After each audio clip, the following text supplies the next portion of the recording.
Assalamualaikum warahmatullahi wabarakatuh. Waalaikumsalam. Terima kasih atas kesempatannya. Untuk hari ini saya akan mempresentasikan hasil review dari artikel tentang kemampuan penalaran matematik. Untuk artikel yang pertama, ini berjudul Examination of Students Problem Solving Skill of Proportional Reasoning Problem and Realistic Problem. Nama jurnal Elementary Education Online, kemudian penulisnya Asuman Aladag dan Perihanding Artut, universitasnya dari University Education Faculty Elementary Education Department. Tujuan untuk memeriksa siswa sekolah dasar, penalaran proporsional, dan keterampilan pemecahan masalah yang realistis. Jenis penelitian, di sini penelitian deskriptif, tetapi masih gabungan dari kualitatif dan kuantitatif. Variabelnya untuk penalaran proporsional dan keterampilan pemecahan masalah yang realistis. Populasi 570 siswa dari kelas 6, 7, dan 8 sekolah dasar negeri. Sampelnya 10 siswa dari setiap kelas dengan total 30 siswa. Teknik pengumpulan data dengan teks masalah, 4 masalah membutuhkan penalaran proporsional dan 4 masalah membutuhkan jawaban realistis.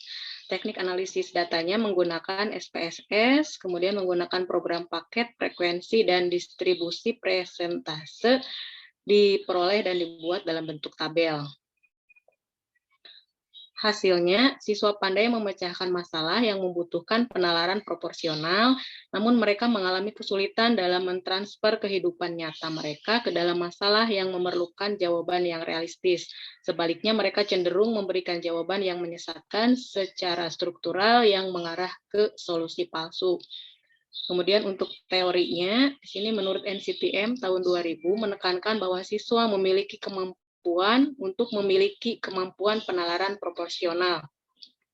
Siswa dengan keterampilan penalaran proporsional dapat melihat masalah verbal matematika dari dimensi yang berbeda dan mencapai larutan. Konsistensi proporsional adalah salah satu komoditas utama pertimbangan matematika menurut Searle dan Doll tahun 2008. Sedangkan menurut Cooper dan Harris, anak-anak disajikan dalam pertimbangan realistis karena mereka bekerja berdasarkan masalah verbal yang disajikan.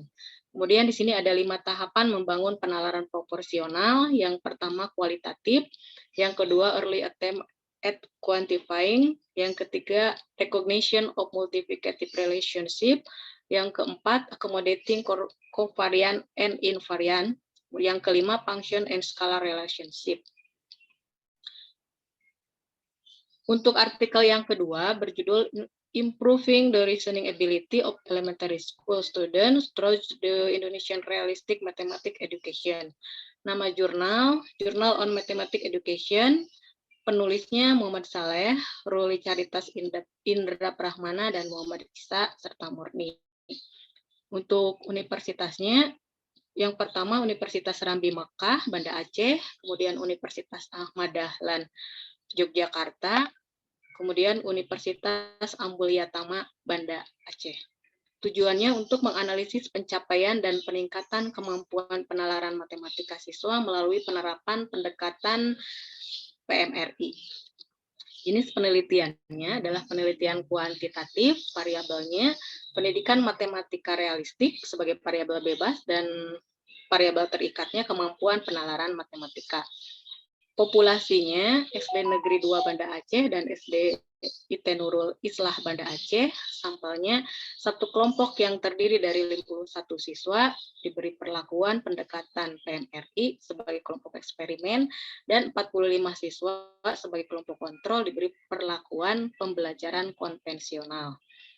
Teknik pengumpulan data melalui observasi, tes, wawancara tidak terstruktur, kemudian analisis datanya menggunakan SPSS. Hasil, secara umum prestasi dan peningkatan kemampuan penalaran siswa yang diajar dengan pendekatan PMRI lebih baik daripada kemampuan penalaran matematis siswa yang diajar menggunakan pembelajaran konvensional.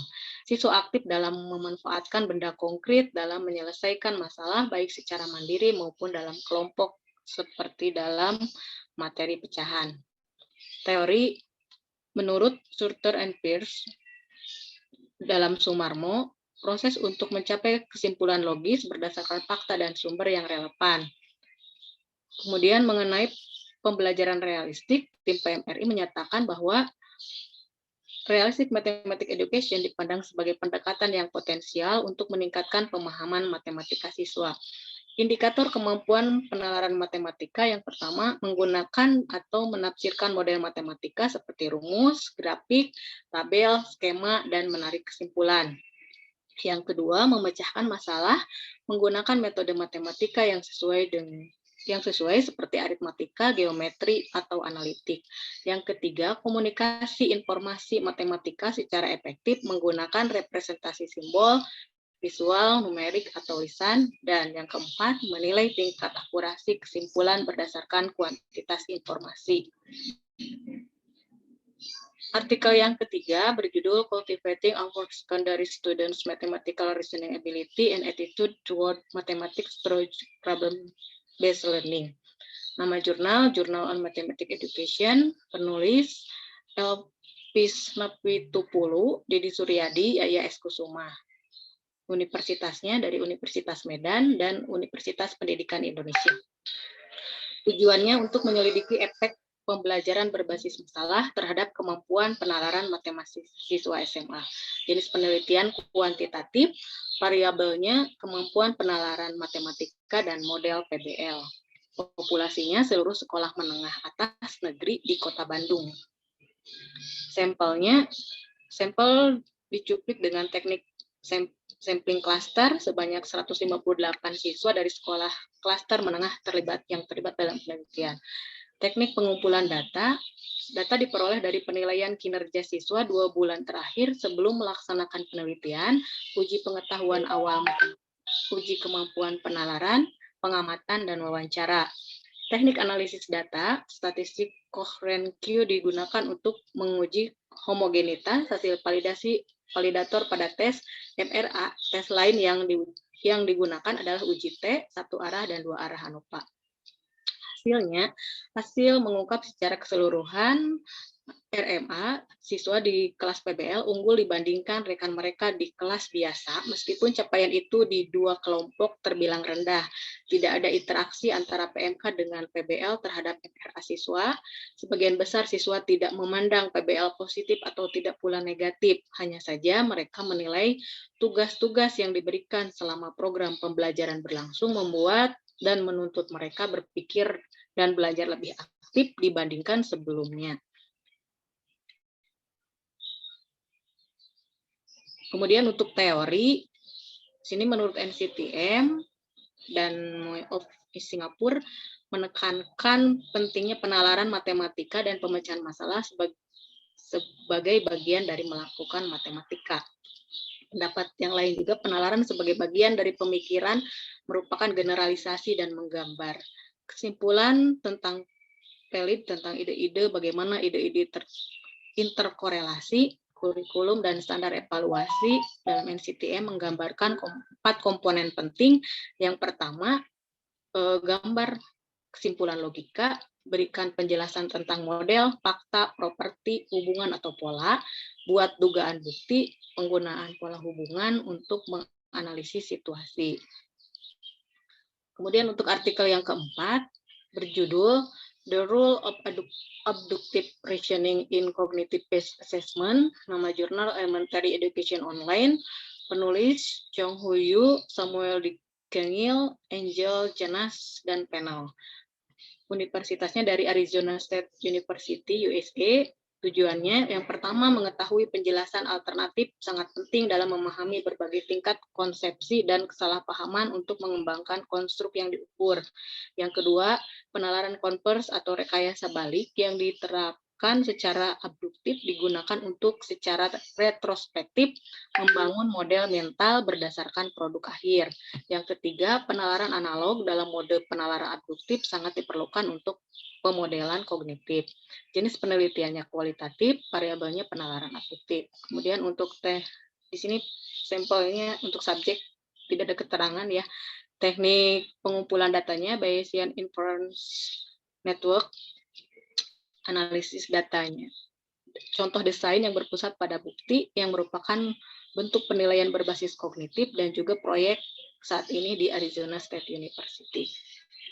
Untuk hasil, penalaran abduktif tidak diragukan lagi bermanfaat bagi pendidik dan pengujian pengembang dalam mengembangkan penilaian berbasis kognitif, mencari penjelasan alternatif untuk fenomena mengejutkan memimpin penulis item untuk merenungkan akar penyebab kesalahpahaman, sedangkan penalaran konvers berfokus pada produk akhir dan proses kognitif dalam memberikan hasil dan menyampaikan hasil.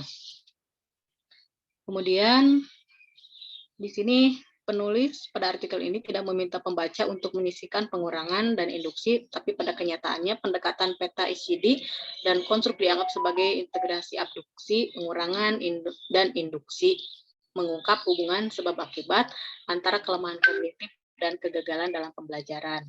Untuk teori, di sini abduktif adalah mode penalaran yang bertujuan untuk mencari pola dalam fenomena dan menyarankan hipotesis, menurut Peirce. Kemudian menurut pendapat yang lain bahwa tugas logika deduktif, di sini ada deduktif, kemudian untuk Franz Baconnya tentang penggunaan secara induktif, sedangkan di sini untuk indikator penalaran abduktifnya meliputi sistem kognitif, mencakup mengingat atau retrieval, pemahaman, dan analisis. Yang kelima, technology enhanced learning environment and potential for enhancing spatial reasoning. Di sini a mixed method study. Nama jurnal Mathematics Education Research Journal. Penulis Samuel Fowler, Charles V. Cutting, John Paul Kennedy, Simon Leonard, Lawrence Gabriel, dan Wayne Jeski. Universitasnya dari University of South Australia. Tujuan mengeksplorasi efek tele atau Technology Enhanced Learning Environment terhadap keterampilan penalaran spasial siswa kelas menengah, khususnya visualisasi spasial, rotasi mental, dan orientasi spasial. Jenis penelitian kuantitatif, variabelnya penalaran spasial, populasinya siswa kelas 7, sampelnya 2 kelompok siswa kelas 7. Teknik pengumpulan datanya, para siswa melakukan 5 kegiatan berbasis digital selama periode seminggu dan dinilai berdasarkan perkembangan penalaran spasial dan sikap mereka terhadap STEM sebelum dan sesudah intervensi. Teknik analisis datanya menggunakan ANOVA 2 jalur, kemudian hasil menunjukkan bahwa minggu kegiatan pembelajaran berdampak pada sikap terhadap STEM dan berdampak positif pada pada keterampilan spasial secara keseluruhan, namun tidak ada peningkatan yang signifikan secara statistik ditemukan dalam sub keterampilan spasial atau dalam kaitannya dengan kegiatan tertentu. Teorinya, sini mencari, mengarahkan, menguraikan atau menyusun ulang, menyeimbangkan, membuat diagram pola, menavigasi, membandingkan, mengskalakan, mengubah, dan melihat simetri. Menurut Bruce et al. Di sini tahun 2016 adalah semua keterampilan yang melibatkan kemampuan penalaran spasial. Namun mereka tidak dibatasi pada konteks atau disiplin tertentu. 3 komponen kerangka kerja di sini meliputi rotasi mental, visualisasi spasial, dan orientasi spasial yang berfungsi sebagai kemampuan penalaran spasial yang dieksplorasi. Sini untuk artikel terakhir, artikel ke-6 berjudul Semiotic Reasoning Emerged in Constructing Properties of a Rectangle, a Study of Adversity Equation. Nama jurnal, Journal on Mathematics Education, penulisnya Christine Wulandari Suryaningrum, Purwanto, Subanji, Heri Susanto, Yoga Dwi Windy Kusuma Ningtyas, Muhammad Irfan. Universitasnya dari Universitas Negeri Malang, Universitas Muhammadiyah Jember, Universitas Sarjana Wiyata Taman Siswa Yogyakarta. Tujuannya untuk mendeskripsikan tahapan penalaran semiotik siswa SD dalam mengkonstruksi sifat-sifat persegi panjang. Jenis penelitiannya kualitatif, variabel, ini penalaran semiotik berdasarkan EQ, sampelnya 3 siswa SD, teknik pengumpulan datanya, data dikumpulkan dari rekaman video setiap pelajaran, kemudian catatan siswa, dan hasil wawancara. Teknik analisis data melalui 3 langkah. Yang pertama, memilih data yang sesuai dan mengeluarkan data yang tidak terpakai, kemudian menyajikan data dengan mengelompokkan data berdasarkan trait semiotik, yaitu objek, replacement, dan interpretan. Menarik kesimpulan berdasarkan temuan penelitian. Hasilnya, di sini menunjukkan 3 partisipan mengidentifikasi objek dengan mengamati objek di sekitarnya. Dalam pembuatan science stage, mereka membuat tanda yang sama, yaitu gambar persegi panjang. Namun pada tahap terakhir, yaitu menginterpretasi tanda, mengetahui sifat-sifat tanda, dan menemukan sifat-sifat persegi panjang dibuat dengan cara yang berbeda. Pada tipe Quitter, menemukan 2 karakteristik objek persegi panjang, kemudian diturunkan menjadi properti persegi panjang. Di sini sang juara menemukan 4 karakteristik dari objek yang kemudian diturunkan menjadi 2 properti dari sebuah persegi panjang. Sebaliknya, untuk tipe IQ Climber, menemukan 6 karakteristik tanda dan menurunkan semuanya menjadi 4 persegi panjang. Selain itu, Climber dapat menentukan properti persegi panjang dengan benar. Untuk teorinya, di sini semiotika dalam matematika diartikan sebagai penggunaan simbol untuk merepresentasikan konsep matematika dalam pemecahan masalah. Menurut Redford, Osler, Peirce, Tuken, percaya bahwa semiotika identik dengan konsep logis yang berfokus pada pengetahuan proses berpikir manusia. Penalaran semiotik dalam mengkonstruksi konsep merupakan proses penyimpulan suatu kesimpulan berdasarkan objek, tanda, dan penafsir. Sebuah tanda dan objek dapat diinterpretasikan tanpa henti.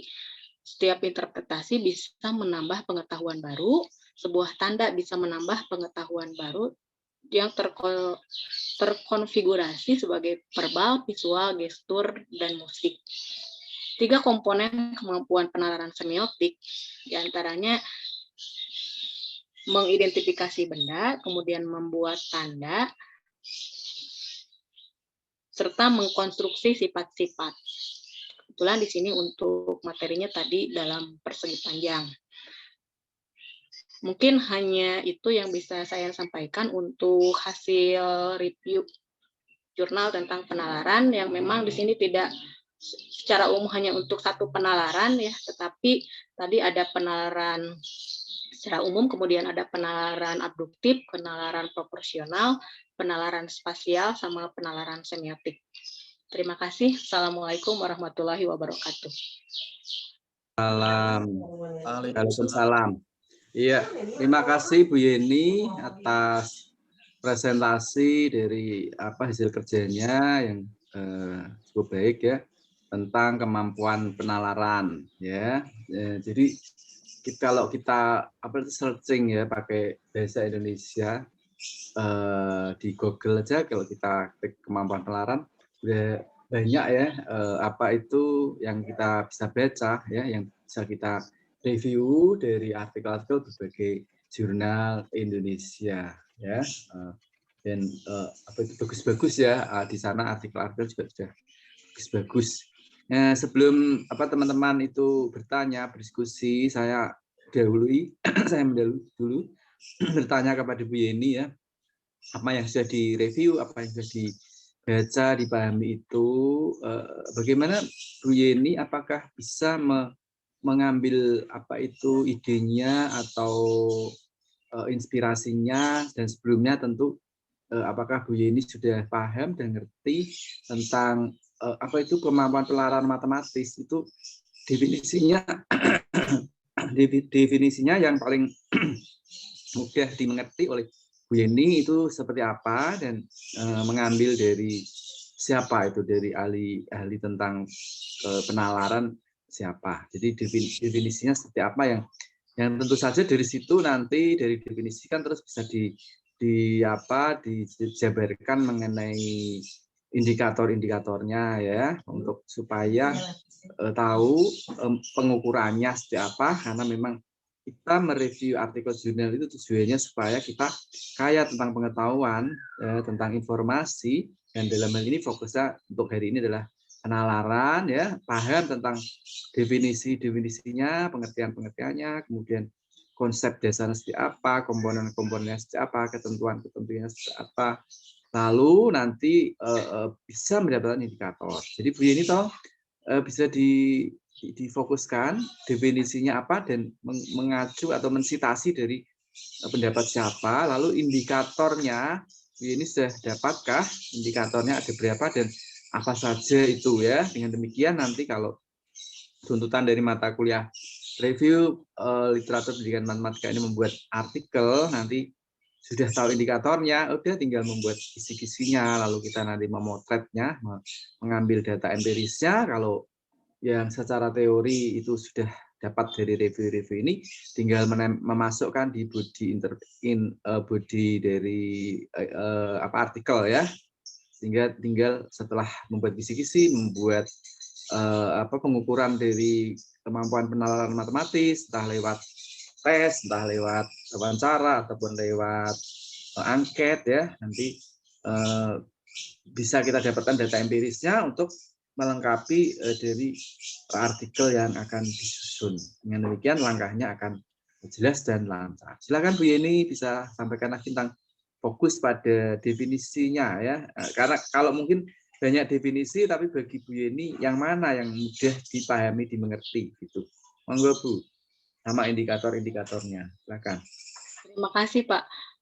Sebetulnya memang dari beberapa jurnal ini saya masih menganalisis Pak untuk definisi. Sebetulnya untuk definisi memang hampir sama, bahwa penalaran itu adalah suatu kemampuan yang memang peserta didik itu dituntut untuk bisa mengemukakan sebuah dugaan, kemudian nanti dari dugaan itu kemudian peserta didik memberikan alasan, karena memang dari definisi istilah reasoning itu sendiri merupakan alasan, berarti dari dugaan itu kemudian peserta didik mengemukakan alasan-alasan mengapa bisa menduga seperti itu, kemudian nanti sampai membuat generalisasi, sehingga saya memang tertarik untuk sebuah penelitian penalaran yang memang di awal membuat dugaan, kemudian nanti mengemukakan alasan sampai nanti menyimpulkan atau membuat generalisasi, tapi memang belum terfokus kepada salah satu teori gitu Pak, untuk secara definisi maupun indikatornya gitu. Karena saya masih bingung Pak ketika saya menemukan beberapa jenis penalaran gitu. Kemudian misalkan penalaran abduktif atau penalaran proporsional. Bagi saya memang itu hal yang baru gitu, yang baru saya temukan gitu. Tetapi ketika saya searching di Google, searching misalkan penalaran proporsional, ternyata itu sudah banyak gitu. Berarti apakah memang itu sebuah kebaruan gitu Pak? Saya masih bingung gitu dengan menentukan istilah kebaruan untuk sebuah penelitian ataupun sebuah artikel yang ingin saya buat gitu Pak. Mungkin itu Pak, untuk saya masih proses analisis untuk apa yang mau digunakan dalam nanti artikel. Iya, karena Ibu Yeni jadi mahasiswa S3 aja baru berapa hari. Jadi kalau nggak bingung malah membuat orang heran. Jadi kalau bingung tuh normal-normal aja ya Bu. Jadi mahasiswa S3 pendidikan matematika itu selama tahun pertama terutama tuh kalau menjadi bingung itu berarti berhasil menjadi mahasiswa karena bingung ya. Jadi kalau bingung, tertekan ya apa ini aku harus ngapain ini aku harus apa. Jadi seperti itu yang menekan Bapak Ibu, tapi dengan tekanan-tekanan itu diharapkan Bapak Ibu nggak stres yang keterlaluan, tapi ya stres nggak apa-apa, tapi sedikit aja lah ya. Stresnya tuh sambil lalu sambil dinikmati ya. Jadi stres tuh kalau di manage dengan baik ya, dikelola dengan baik. Jadi ada namanya manajemen stres ya, mengelola stres. Kalau stres itu kita kelola dengan baik dengan apa namanya tindak lanjut yang positif. Nah itu nanti akan mendapatkan ilmu pengetahuan yang merasuk ke dalam. Jadi orang kalau tertekan itu ya kepepet ya, menggunakan the power of the kepepet ya, the power of the kepepet, itu akhirnya nanti akan ya itu akan berusaha keras untuk mencari informasi seperti ini. Jadi kalau Bu Yeni ternyata setelah itu tertarik dengan penalaran listening kan langsung mencari setting sana sini. Dari sana mengatakan bahwa penalaran seperti ini, dari sini mengatakan penalaran seperti ini. Nah, itu terus mencari gitu. Oh ya, orang itu melakukan penelitian penalaran kok seperti ini, dihubung-hubungkan dengan dengan aspek yang lain. Misalkan melakukan penelitian tentang meneliti tentang penalaran ditinjau dari apa gitu ya. Di sini saya klik sekian berapa detik ya, 2 detik saya langsung dapat ada penelitian mengenai penalaran, analisis penalaran ditinjau dari metaphorical thinking ya. Itu berpikir meta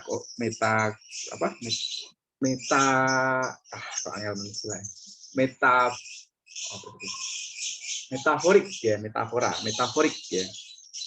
Seperti itu. Terus kemudian kadang-kadang di artikel itu juga ada menulis tentang definisi penalaran ya, tentang konsep penalaran, tapi nggak ditemukan tentang indikatornya ya, indikatornya apa, tidak ditemukan, tapi nanti di artikel yang lain bisa ditemukan indikatornya. Demikian ya, memang artikel kadang-kadang kan ada sesuatu yang disembunyikan namanya artikel itu, jadi nggak bisa lengkap ya. Jadi ya nggak apa-apa. Jadi nanti suatu ketika caranya tuh gini Bu Yeni, dari artikel itu oh ini kok ada sih pengertian definisinya tapi singkat, terus tapi nggak ada indikatornya, nggak jelas, tahu-tahu dia sudah melaporkan mengenai hasil pengukurannya dengan tes, dengan angket, tapi kan dia nggak nulis, nggak nyantumkan kisi-kisinya, nggak tahu indikatornya ya. Jadi kalau yang baik itu paling tidak itu menuliskan artikel ya, menuliskan indikatornya yang walaupun kasar gitu ya. Kalau misalkan literasi matematika ya 7 itu disebut tanpa tidak usah menulis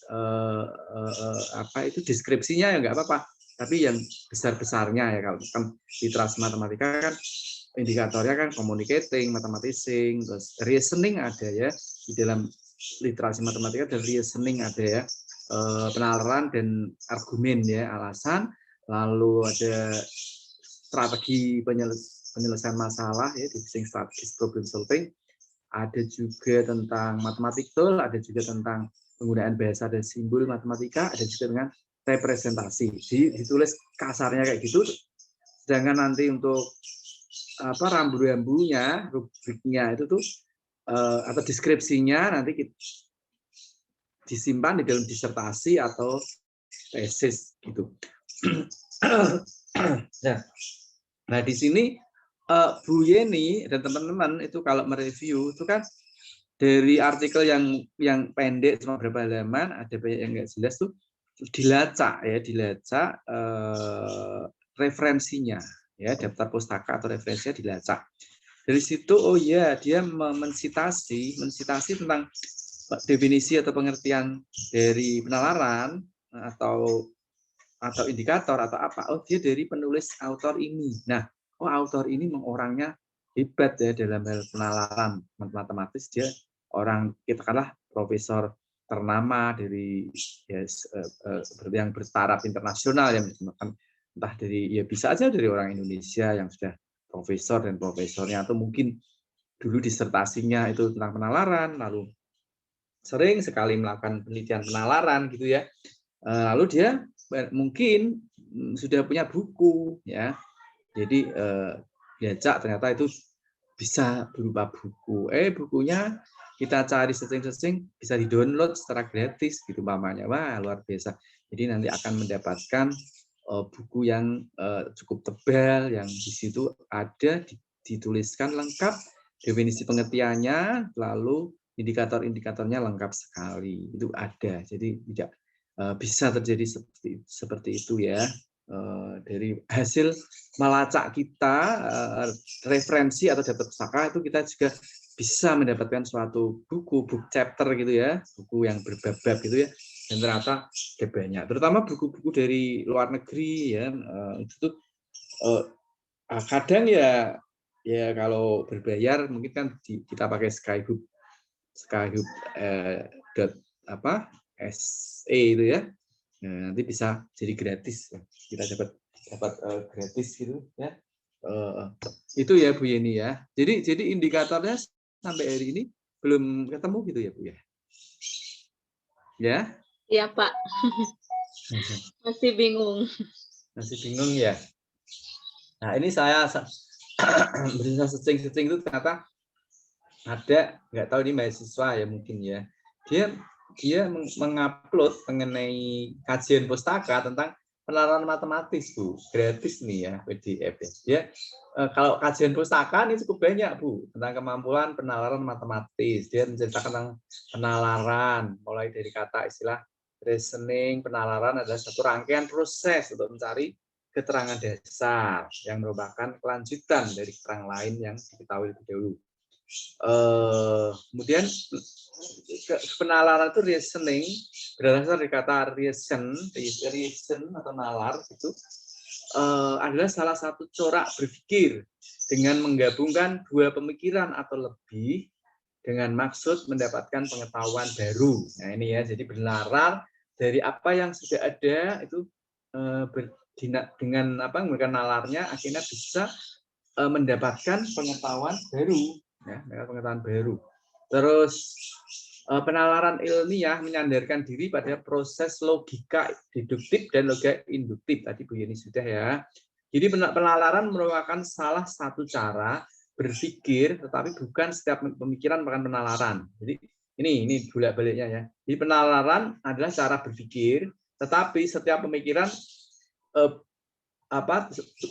tidak setiap pemikiran itu merupakan penalaran ya. Penalaran itu berpikir, tapi berpikir belum tentu penalaran. Nah ini ya, jadi tidak apa namanya jika dan hanya jika, tetapi hanya jika saja ya. Jadi tidak dua arah, tidak berlaku dua arah ya. Nah penalaran itu merupakan kegiatan berpikir yang mempunyai karakteristik atau ciri khas, ciri tertentu di dalam menemukan kebenaran. Nah kemudian ada pendapat dari R.G. Sukadio itu menulis bahwa penalaran adalah proses berpikir yang membutuhkan fakta atau evidensi yang diketahui menuju ke suatu kesimpulan. Nah ini, jadi hasilnya bernalar itu akan mendapatkan suatu kesimpulan ya. Ini dari kerap itu berarti mungkin ini garis kerap itu ya mungkin ya. Jadi ini bahasa Indonesia nih kamus mungkin ya. Jadi penalaran itu proses berpikir, proses berpikir berusaha menghubungkan fakta, data, prinsip-prinsip dan sebagainya ya. Jadi kalau penalaran matematis berarti proses berpikir berusaha menghubungkan fakta matematika, data-data ya, prinsip, konsep konsep-konsep dan prinsip-prinsip matematika ya yang sudah diketahui, yang sudah ada, lalu menuju suatu kesimpulan. Jadi saya kira Bapak Ibu sering ya karena orang dari matematika dengan matematika itu sudah belajar logika ya. Di sana ada kan penalaran jadi induktif itu ya. Jadi dari apa yang diketahui itu kita kelola, apa yang kita tahu itu kita pakai, gunakan ya untuk membuktikan sesuatu. Nah, proses pembuktian itulah merupakan penalaran. Jadi kalau kita belajar tentang fungsi real, mungkin ya fungsi real di matematika itu ada fungsi real, analisis real ya. Di sana itu fungsi real itu saya pernah belajar di S2 ITB, itu saya belajar fungsi real itu satu buku besar gitu ya yang kita pelajari satu semester itu isinya tuh apa? Cuman definisi ya, definisi. Dari definisi kemudian muncul lema. Dari lema muncul teorema 1. Dari teorema 1 muncul teorema 2, teorema 3, muncul lema lagi, muncul definisi baru lagi. Jadi isinya itu hanya definisi, lema, teorema berikutnya, teorema lanjutan, dan seterusnya seperti itu. Nah, itu berarti itu adalah merupakan hasil. Jadi kalau salah suatu teorema atau rumus itu bisa kita buktikan, dan pembuktiannya itu menggunakan fakta-fakta yang sebelumnya ya, termasuk definisinya itu ya, termasuk teorema sebelumnya, lema sebelumnya ya, maka itu kita sudah melakukan proses berpikir yang disebut penalaran itu ya. Jadi seperti itu. Jadi kalau kita mengukur penalaran, mungkin ya kita melihat seseorang peserta didik atau siswa atau mahasiswa itu kemampuan penalarannya tinggi, itu bisa dilihat gampangannya, mudahnya, operasionalnya ya, diberi soal mungkin ya yang terkait dengan pembuktian. Nah, di situ dia akan terlihat penalarannya seperti apa, sampai di mana dia terhadap suatu soal atau permasalahan itu dia bisa menggunakan fakta-fakta yang sudah diketahui di permasalahan itu ya, ataupun suatu konsep sudah diketahui mungkin ya, atau definisi diketahui, lalu suruh membuktikan sesuatu yang menggunakan konsep itu, menggunakan definisi itu. Nah, dia bisa enggak, kan dia menulis atau mengatakan ya, perkataan dia atau tulisan dia kan ada langkah-langkahnya tuh. Nah, bisa dilihat oleh peneliti, oleh kita sebagai orang yang akan menilai seseorang itu apakah kemampuan penalarannya itu tinggi, apa sedang, atau kurang, seperti itu. Akan terlihat ya. Apalagi kalau kita sudah beri beberapa soal ya, dari satu soal itu sudah ketahuan. Apalagi kalau ada beberapa soal yang akan memantapkan seseorang itu apakah penalarannya itu tinggi atau sedang atau kurang, seperti itu. Nah, jadi penalaran itu ini ada yang menyimpulkan ya. Penalaran ini kesimpulan dari penulis ini ya, penulis tesis apa disertasi apa skripsi, saya nggak jelasin, tiba-tiba tahu bab gue ya. Tapi di situ ada apa namanya footnote-nya ya. Ada footnote-nya, dia ngutip dari benar tahu Boris Krab. Boris Krab itu menulis tentang argumentasi dan narasi ya. Boris Krab itu orang bahasa Indonesia ya. Terus ada Surojia itu dasar-dasar logika, ada Fajar Sodik itu pembelajaran matematika, Pinata Putra mengajar matematika. Nah, itu ya mungkin di sana ada pembahasan sub-pembahasan tentang penalaran. Jadi penalaran itu proses berpikir untuk menarik suatu kesimpulan berdasarkan pada fakta dan sumber yang relevan dan telah dibuktikan nilai kebenarannya. Nah, ciri-cirinya, nah ini mungkin ciri-ciri dari kegiatan berpikir itu apakah ini merupakan, jadi penalaran itu proses kegiatan berpikir ya di dalam otak seseorang ya. Nah, ciri-cirinya apakah seseorang itu berpikir dan berpikirnya itu merupakan suatu penalaran apa enggak, itu ciri-cirinya ada. Bu Yeni tadi sudah menyebutkan ada berapa ciri-cirinya, Bu? Jadi ada pola berpikir yang secara luas disebut dengan logika. Jadi kegiatan penalaran merupakan suatu proses berpikir logis ya, di mana berpikir logis diartikan sebagai kegiatan berpikir menurut sesuatu pola tertentu. Jadi ada pola tertentu. Lalu penalaran bersifat analitik dari proses berpikirnya, tadi begini sudah ya. Itu penalaran. Sekarang penalaran matematis ternyata ada definisinya sendiri ya. Mathematical reasoning ya is a reasoning about and with the object of mathematics. Jadi penalaran matematika adalah penalaran mengenai objek matematika ya. Jadi objek matematika. Jadi kalau tadi kan Boris Krab itu kan orang bahasa Indonesia ya, itu tuh menulis tentang penalaran di kamusnya mungkin ya itu penalaran secara umum. Lalu kalau penalaran matematis itu ya seperti penalaran umum itu, tapi objeknya yang dipikir, proses berpikir dengan logikanya itu adalah with the object of mathematics. Jadi objeknya itu adalah matematik, matematik. Itu aja ya. Jadi kalau pengetahuan Bapak Ibu kita tentang penalaran secara umum itu oke, ya tinggal itu kalau yang objeknya yang kita nalar, yang kita pikir ya itu adalah objek matematika, maka itu kita sudah dikatakan menggunakan penalaran matematis.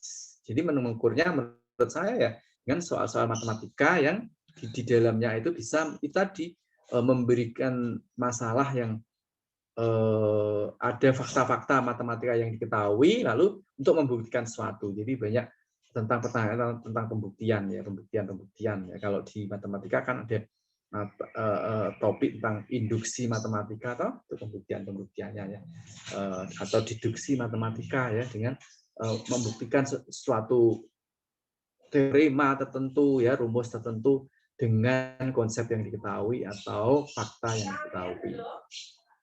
Nah, ini saya ketemu indikator penalaran matematis ya dari bukunya Sumarno. Nanti mungkin Bu Yeni cari bukunya Sumarno ya. Apakah Pak Sumarno itu apakah profesor, doktor atau S2 atau S1 saya nggak tahu ya.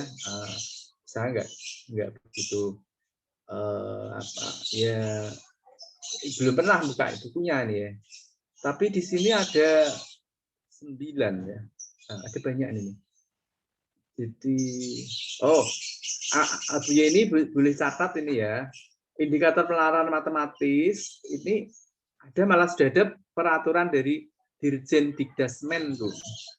Peraturan Dirjen Dikdasmen nomor 506 ya, _C _PP _2004. Jadi sudah menjadi peraturan Dirjen Bu. Ya, peraturan Dirjen Dikdasmen nomor 506 _C _PP _2004.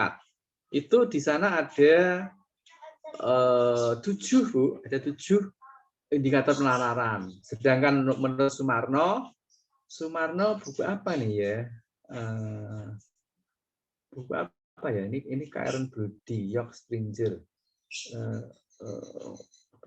Judul artikelnya nggak ada. Bentar, saya lihat di bawah. Nggak ada nih ya. Nanti dicari aja penalaran Sumarno gitu ya Bu. Apa jurnal, apa buku ya. Jadi saya bacakan aja menurut peraturan Dirjen Dikdasmen nomor 506 _C PP 2004 tadi, indikator penalaran itu adalah kemampuan menyajikan pernyataan matematika secara lisan, tertulis, gambar, dan diagram. Lalu kemampuan mengajukan dugaan. Nah, mengajukan dugaan itu termasuk Bu. Lalu kemampuan melakukan manipulasi matematika. Nah, manipulasi matematika tahu ya. Misalkan ada suatu persamaan, ruas kiri dan ruas kanan ditambah sesuatu atau dikurangi sesuatu, atau diakarkan atau dikuadratkan, itu namanya manipulasi matematika ya. Itu termasuk bagian dari indikator dari penalaran ya. Melakukan manipulasi. Jadi kadang-kadang kita manipulasi itu sebenarnya kan kayak negatif ya, tapi enggak selamanya. Melakukan manipulasi matematika itu kadang merupakan suatu langkah besar yang membuat kemudahan untuk suatu pembuktian. Ya, jadi kita misalkan pada saat proses pembuktian itu kita tiba-tiba ambil sekian atau pilih sekian, pilih ini. Dengan memilih ini atau mengambil ini, itu langsung kalau kita masukkan dalam proses selanjutnya itu kan memudahkan dalam pembuktian. Saya punya mahasiswa namanya Parwadi gitu. Dia dari IKIP Semarang UNES, dulu murid mahasiswa saya. Waktu mahasiswa S1 tuh ya terlihat punya potensi gitu ya. Tapi dia nggak number one, nggak terbaik, tertinggi gitu ya, tapi sudah bagus. Begitu dia S2 di TB, dia bakat matematikanya luar biasa. Jadi kalau mempelajari buku-buku yang bahasa Inggris yang terbitan luar negeri, pokoknya begitu, kalau ada soal masalah itu dia tuh membuktikan sesuatu tuh kayak mudah sekali, dan ternyata ada suatu trik gitu ya di dalam proses pembuktiannya dengan lab ya, atau dengan fix ambil gitu ya, ambil atau tetapkan ini, misalkan tetapkan nilai alfa E-nya sekian atau deltanya sekian. Nah, juga kalau di analisis real, fungsi real itu kan gitu ya. Jadi dalam membuat sesuatu itu nanti kita menetapkan yaitu pilih deltanya sekian, epsilonnya sekian gitu. Nah, dia itu bagus sekali. Kok punya pikiran ya bahwa mengambil sekian atau memilih ini. Nah, itu menunjukkan bahwa dia itu mempunyai kemampuan penalaran yang luar biasa karena dia bisa memanipulasi matematika di situ memilih itu ternyata itu bisa membuktikan karena tuntutan dari permasalahan adalah buktikan bahwa terdapat ini sedemikian rupa sehingga itu kalau dia karena terdapat itu kan minimum satu. Kalau dia bisa memilih sesuatu, katakan epsilonnya sekian atau delta sekian, lalu dimasukkan dalam proses itu ternyata akhirnya terbukti. Nah, itu kan merupakan suatu trik ya. Nah, trik yang mahal sekali. Kalau nggak tahu kita terbengong-bengong ya. Apa ini membuktikan ini kayak kepalanya mau pusing dan mau pecah deh sih bahasa Jawa. Pusing gitu. Tapi begitu tahu ambil alfa sekian atau delta sekian, langsung kita substitusikan di situ langsung wah ini namanya trik kok dia bisa punya pikiran ambil itu karena saking cerdasnya dan kemampuan penalaran yang tinggi itu sehingga dia bisa menalar luar biasa. Itu kemampuan melakukan manipulasi matematika. Lalu yang keempat, kemampuan menyusun bukti. Nah ini kemampuan menyusun bukti, memberikan alasan bukti terhadap kebenaran solusi. Lalu yang kelima, kemampuan menarik kesimpulan dari penyataan. Menarik kesimpulan termasuk ya. Lalu memeriksa kesahihan suatu argumen. Ya, dalam pelajaran logika matematika kita menggunakan itu keabsahan ya, kesahihan itu keabsahan, kevalitan dari suatu argumen atau alasan. Jadi apakah alasannya itu sahih apa enggak? Absah enggak? Absah apa enggak? Jadi bagaimana seseorang itu memeriksa kesahihan suatu alasan atau argumen, nah itu merupakan kemampuan penalaran. Lalu yang terakhir, menemukan pola atau sifat dari gejala matematis untuk membuat generalisasi. Nah, ini Bu, dari Dirjen Dikdasmen ada 7 ya Bu ya. Nah, kalau mau mengukur penalaran berdasarkan peraturan dari Dirjen Dikdasmen itu nomor 506 CPP 2004 berarti harus bisa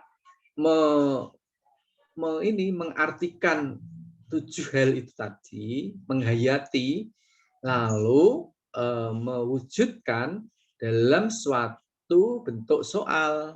Ya, bagaimana kita bisa membuat suatu soal penalaran yang mengukur kemampuan menyajikan pernyataan matematika secara tulisan, tertulis, gambar, dan diagram. Suatu soal yang mengukur tentang kemampuan mengajukan dugaan, menduga ya, mengestimasi. Suatu soal yang bisa mampu melakukan mengetes seseorang tentang kemampuan melakukan manipulasi matematika. Soal yang bisa mengukur kemampuan menyusun bukti, memberikan alasan bukti kebenaran. Soal yang bisa mengukur kemampuan seseorang tentang menarik kesimpulan dari pernyataan. Soal yang bisa mengukur seseorang peserta didik itu apakah bisa memeriksa kesahihan dari suatu alasan atau argumen atau tidak. Lalu soal yang bisa mengukur apakah seseorang itu bisa menemukan pola atau sifat dari gejala matematis. Itu ya. Terus kalau Sumarno itu ada 9. Kalau Sumarno indikator dari penalaran tuh itu 1, menarik kesimpulan logis, memberi penjelasan dengan 2, memberi penjelasan dengan model, fakta, sikap, sifat-sifat dan hubungan. 3, memperkirakan jawaban dan proses solusi. Ini kayak menduga tadi memperkirakan ya. 4, menggunakan pola, sama ya, pola dan hubungan untuk menganalisis situasi atau membuat analogi dan generalisasi. 5, menyusun dan menguji konjektur. Konjektur apa? Nanti bisa dicari di kamus. 6, membuat counter example, kontra contoh. Contoh yang menyangkal ya, contoh penyangkal ya. Jadi seseorang itu penalaran tinggi apa enggak itu bisa diberi suatu pertanyaan atau soal, berikanlah contoh penyangkal yang menyangkal dari pernyataan ini. Nah, kalau dia bisa membuat suatu counter example atau contoh penyangkal, kontra contoh ya, yang menyangkal itu berarti dia sudah mempunyai kemampuan penalaran yang baik. Yang ketujuh, indikator yang ketujuh mengikuti aturan inferensi dan memeriksa validitas argumen. Inferensi itu dugaan ya, kesimpulan ya, mengikuti aturan kesimpulan. Inferensi itu proses untuk menarik kesimpulan dulu ya, dan memeriksa validitas atau keabsahan dari alasan atau argumen. 8, menyusun argumen yang valid. Ya, jadi alasan yang valid pada logika matematika kan ada tuh menyusun argumen yang valid, menguji ya, pakai apa itu silogisme, pakai modus ponen, modus tolen ya, menguji menarik kesimpulan. Lalu terakhir menyusun pembuktian langsung, tidak langsung. Nah, dalam induksi matematika, ya kan. Dalam pembuktian itu ada pembuktian langsung, pembuktian tidak langsung. Pembuktian langsung itu ya, kalau misalkan buktikan bahwa A plus B kuadrat sama A kuadrat plus 2AB plus B kuadrat. Itu kalau kita bukti langsung kan, langsung aja kita tulis. Bukti A plus B kurung kuadrat sama dengan A plus B kali A plus B. Ya, bentuk kuadrat artinya kan X kuadrat artinya X kali X. Jadi A plus B kuadrat berarti kan A plus B kali A plus B. Aku kalikan satu persatu, A ketemu A kuadrat, A ketemu B plus AB, B ketemu A plus BA, B ketemu B plus B kuadrat, lalu A kuadrat sama A kuadrat plus AB sama BA kan sama-sama AB, yaitu plus 2AB plus B kuadrat. Terbukti. Itu namanya pembuktian langsung. Kalau nggak langsung, ya bisa pemisalan, pengandian. Ya, misalkan ini. Terus sampai akhirnya dengan pemisalan seperti itu, akhirnya diperoleh suatu pertentangan, kontradiksi. Karena kontradiksi, maka pengandian kita tadi adalah salah. Yang benar adalah kontranya itu, lawannya itu. Itu namanya pembuktian secara tidak langsung. Demikian Bu, saya bantu untuk ternyata indikatornya itu ada seperti itu ya Bu Yeni ya. Semangat untuk mencari lagi supaya Ibu bisa melakukan pengukuran untuk kemampuan berpikir, kemampuan penalaran matematis. Ditambahin ya Bu, tidak hanya penalaran saja, tapi kemampuan penalaran matematis, karena kita memang orang matematis, ya kita orang S3 pendidikan matematik. Seperti itu. Terima kasih. Ya, jadi nggak apa-apa karena Ibu baru belajar beberapa hari. Kalau nanti langsung ketemu semua ya enggak lah ya. Jadi S3 PMAT itu suatu proses ya, membangun ilmu pendidikan matematika pada kita masing-masing ini sehingga kita menjadi orang yang lebih matang ya, lebih dewasa, memahami matematika, bisa menggunakan matematika untuk menyelesaikan suatu masalah ya, atau untuk berpikir matematika yang lebih baik lagi. Ya seperti itulah ya. Jadi kadang-kadang kalau kita sudah belajar itu malah kayak merasa aku kok sudah belajar ini, tapi aku merasa saya bilang itu, Kak, pengetahuan matematika kayak sekuku ireng aja nggak ada gitu. Sekuku ireng. Ternyata di luar sana itu banyak sekali. Jadi saya kadang kalau ada orang yang kok bisa ya dia bisa menemukan teorema seperti itu, dia melakukan pembuktian panjang, lebar, luas, dalam sampai bisa menulis buku yang setebal itu ya ada ya, sementara aku tuh satu rumus atau satu teorema aja nggak bisa. Seperti itu. Jadi merasa, jadi saya tuh baru lulus sekolah ya, lulus sekolah. Ya. Saya merasa ya sedikit itu ya, kalau ibaratnya ada bola sepak bola itu ya. Itu saya hanya titik kecil, pasir kecil aja di permukaannya gitu, belum dalam-dalamnya. Saya merasa. Jadi kalau saya membuka-buka artikel di jurnal internasional, kok bisa ya orang nulis panjang lebar luas dalam ada kayak gitu. Ya, apalagi kalau masuk ke matematika yang murni itu, yang bukan pendidikan matematika ya. Kalau pendidikan matematika kan kebanyakan ya merangkai-rangkai dari apa itu temuan orang lain, lalu kita membuat mengukur sendiri dengan pendekatan kita sendiri, dengan dianalisis ditinjau dari apa gitu, lalu menemukan sesuatu. Tapi kalau yang matematika murni itu yang namanya ilmu topologi, fungsi real itu dari suatu definisi awal apa tentang apa gitu ya, diberi nama apa, terus runtut akhirnya menjadi buku yang sangat tebal. Itu saya heran itu dengan orang yang berbakat matematika luar biasa. Lalu saya merasa, aduh yang saya miliki itu, yang saya punya itu apa, kecil sekali ya, kecil sekali dibanding dengan mereka. Maka mereka akhirnya ya ada yang sampai dapat Nobel, dapat penghargaan yang setara dengan Nobel, karena memang dia kalau seminar itu bisa menyampaikan sesuatu temuan-temuan yang benar-benar baru yang belum ada orang yang menemukan, atau kalau ada orang yang menemukan dia menggunakan pendekatan baru, akhirnya terjadi suatu diskusi yang hebat antara penemu yang ini dengan penemu sebelumnya, bisa menyangkal, bisa menambah sesuatu, tapi lalu menjadi suatu temuan yang sangat progres, yang ada lompatan yang sangat tinggi, dan akhirnya tuh berguna untuk kesejahteraan hidup manusia. Dulu kan ada namanya himpunan kabur ya, benar ya? Ada himpunan kabur, fungsi kabur, fasiset ya, fasiset. Itu kan apa toh ini? Kok istilahnya kok himpunan kabur ya? Aljabar kabur atau himpunan kabur. Tahu-tahu tuh fasiset itu ternyata setelah sekian tahun ya, dulunya kayak nggak berguna. Atau setelah beberapa tahun dipakai untuk kayak pemetaan penginderaan jarak jauh itu ya. Jadi kalau dengan menggunakan satelit, kalau ada kamera yang dipasang bisa memotret dari planet-planet, penginderaan jarak jauh itu menggunakan fasiset atau fasi function ya. Jadi himpunan kabur atau fungsi kabur gitu ya. Oh itu ya. Matrik itu dulu awalnya foto itu kok ditulis pakai kayak gitu, kurung-kurung itu, terus ada angka-angka atau huruf-huruf panjang gitu untuk apa. Nah, setelah sekian tahun ternyata akhirnya matriks itu berguna untuk analisis input output dari, contohnya analisis input output dari ekonomi makro ya, ekonomi makro dari suatu negara atau suatu wilayah regional kayak Eropa, kayak Asia dan sebagainya seperti itu. Nah, seperti itu. Baik, Bu Yeni, seperti itu yang bisa saya sampaikan. Teman-teman ada yang mau berkomentar?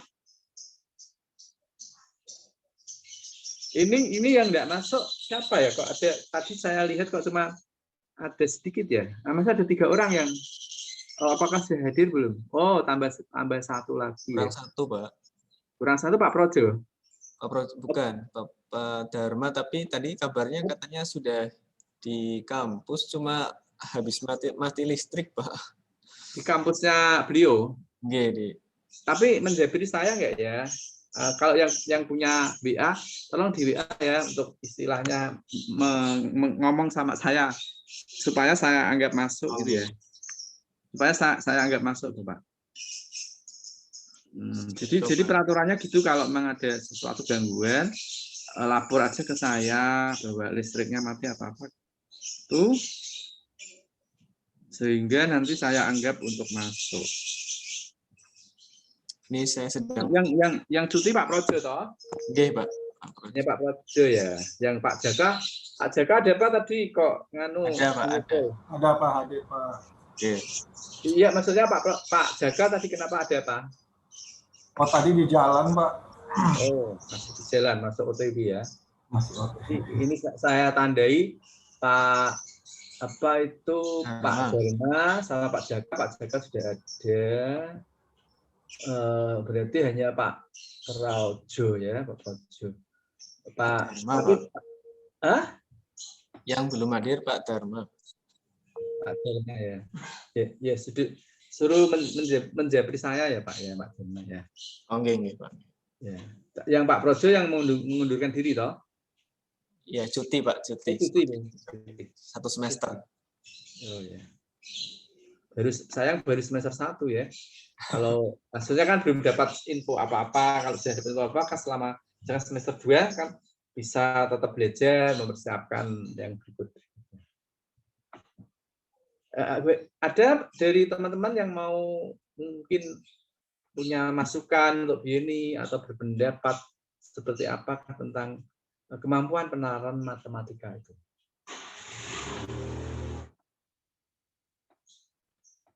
Ya, atau kalau tidak ada, saya itu sebetulnya hari ini mau konsen untuk besok pagi ya. Besok pagi semuanya ikut ya. Ada kuliah Pak, besok Pak. Kuliah apa? Kuliah Prof Sukes, Prof Budi, sama Pak Dwi. Kalau tapi yang ngajar izin aja sama Pak Prof Sukes, nanti saya tak matur ya. Kuliahnya tentang apa? Kuliahnya besok membahas R&D Pak, metode R&D. Ya, nanti saya tak matur kuliahnya ikut itu webinar aja ya, kan mendukung supaya Oke. rame, karena itu yang punya kerjaan adalah alumni S3 PEMAT gitu ya. Oke. Nanti saya tak matur. Tapi sudah pada mendaftar. Belum Pak, karena dulu kata kuliah itu jadinya nggak mendaftar. Gimana Pak baiknya Pak? Masih bisa mendaftar nggak? Masih bisa mendaftar. Masih Ya, bisa. Masih ya, Pak? daftar aja. Daftar, Oke, pokoknya Pak. daftar. Oke. Daftar. Nanti saya maturkan Prof. Sukis. Jam berapa kuliahnya? Jam 7 Pak. Oke. Loh, kan itu jam 9, jam 8, jam 9 baru mulai. Jam 9 Daftar aja Prof semua. Budi berarti Pak. Iya, nggak apa-apa. Nanti tak matur Pak Budi ya. Prof. Budi mata kuliah apa? Seminar kajian Pak. Ya, apalagi seminar kajian. Itu kan bisa merupakan suatu diskusi ya, seminar mengkaji hal yang masih viral, yaitu AKM AN, jadi asesmen kompetensi minimal dalam asesmen nasional. Dan kalau saya yang sebagai pemateri itu bisa menghubungkan dengan literasi, karena memang yang viral sekarang adalah numerasi. Jadi di dalam AKM AN itu kan numerasi ya, jadi yang diukur kan AKM itu ada literasi dan numerasi, dan survei sampel serta survei lingkungan belajar sekolah ya, lingkungan belajar siswa ya. Jadi nanti saya maturkan sama Prof. Sukis ya.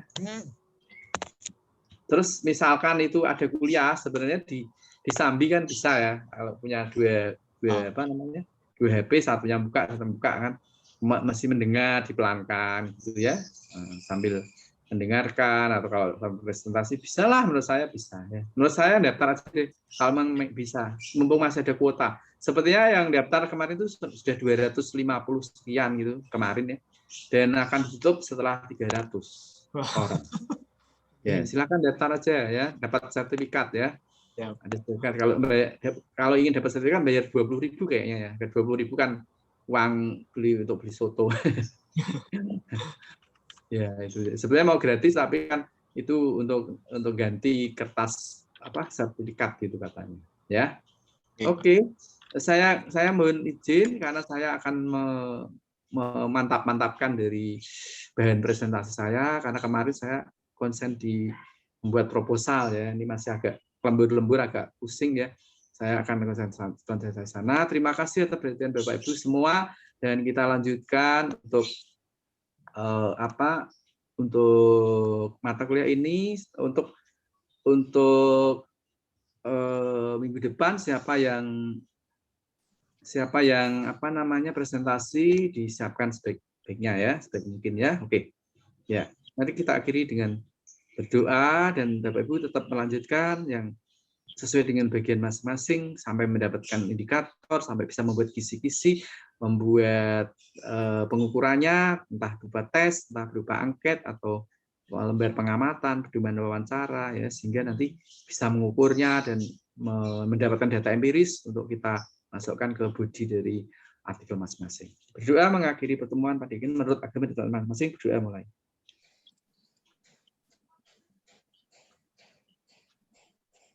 Doa tidak pernah usai. Terima kasih, dan nanti tolong divalidasi ya Pak ya.